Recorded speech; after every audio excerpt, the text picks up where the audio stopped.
Hello again, everybody. Welcome back to the Legacy Dinner Theater. My name is Kurt, and on the line, all the way from Florida, we have Jay Stolman, and Jay is with the Blue Eyed Souls. Hello, Jay. How's it going? How Good, are you? good, good. We were getting a little bit of snow here, as I was telling you right before we started here, and remind me what the weather's like in Florida.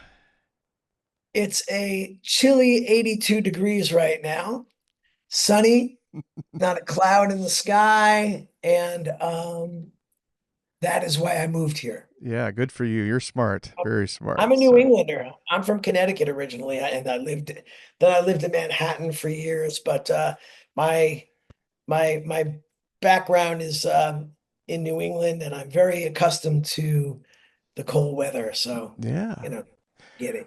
Well, it may be cold February 28th when you and Blue Eyed Souls are here, but I know you're going to heat things up. What's that for a pun, huh? I like it. I like that. So, Fantastic. so tell us exactly, us here in the upper Midwest, we may not know what Blue Eyed Soul means. So, give us a little explanation about what that means.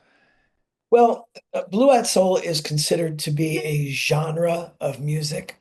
And what it basically came from is back in the early 60s, I'm going to say, there were groups white artists that performed a style of music that was soulful and more easily attributed to being, black music, like a soul R&B type of music. And during my show, I say, blue-eyed souls are white guys playing black music. That's what I was raised on. Those were the people that I grew up with. Those were the neighborhoods I were in, very mixed ethnic and mixed cultural neighborhoods that I grew up in Connecticut and New York. And the music that I was most attracted to was the classic R&B soul music of Memphis and Detroit and some of those cities that were really the cities that were the start of American rhythm and blues.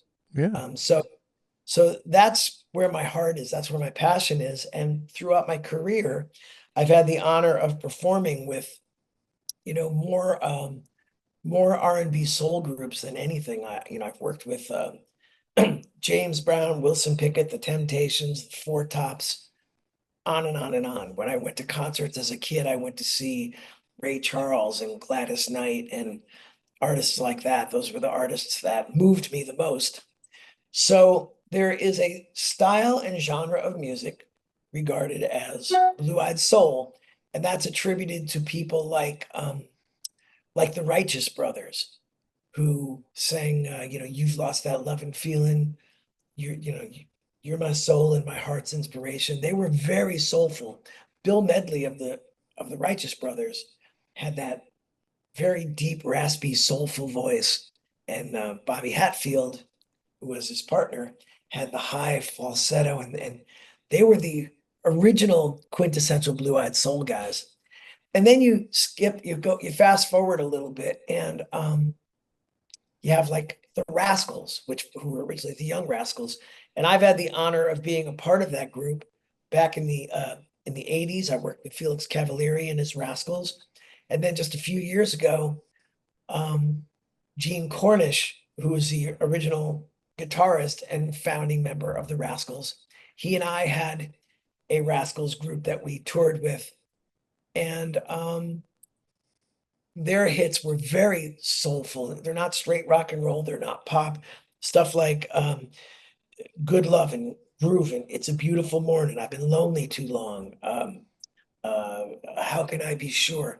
People Gotta Be Free. Very soulful rock and pop music. And then this blue-eyed soul thing goes further. Artists like Joe Cocker, um, Van Morrison, Rod Stewart, much later, Hall and Oates.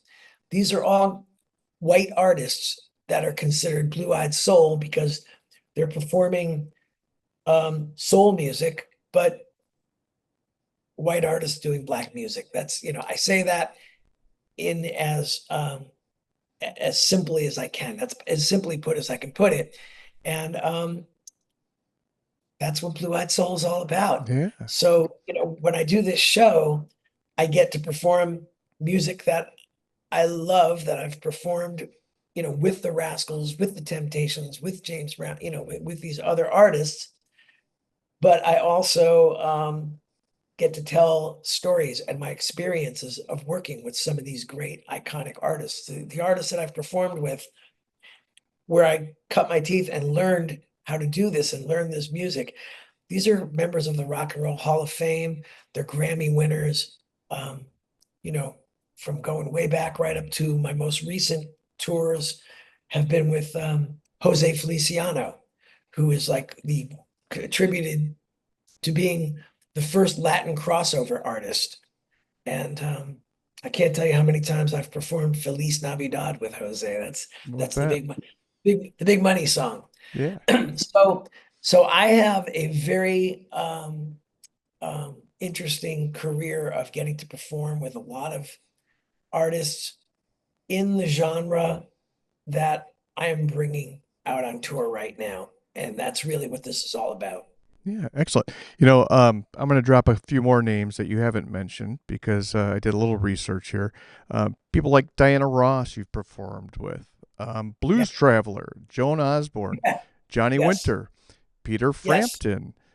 Yes. Can't remember if you said Bo Diddley or not, but Yes. Ronnie Spector. Uh, Yes. One of our favorites here, Tower of Power, and of Yes. course, Elton John. Yes. Yeah, that is absolutely incredible.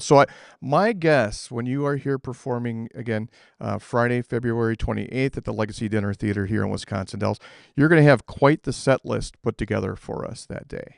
Yeah. I mean, I'm not going to play everything by everybody because I don't think that we're booked that long at the theater.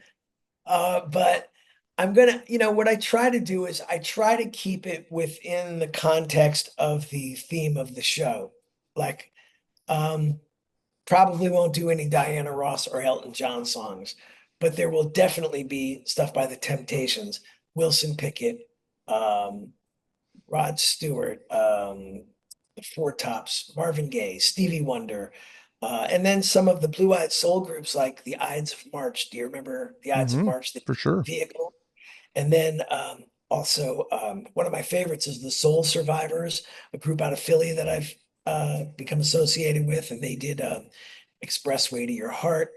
And uh, we do a good amount of Joe Cocker material. My sax player, Rick Cunningham, who's in the band, is a former member of Joe Cocker's band. He toured the world with him for several years.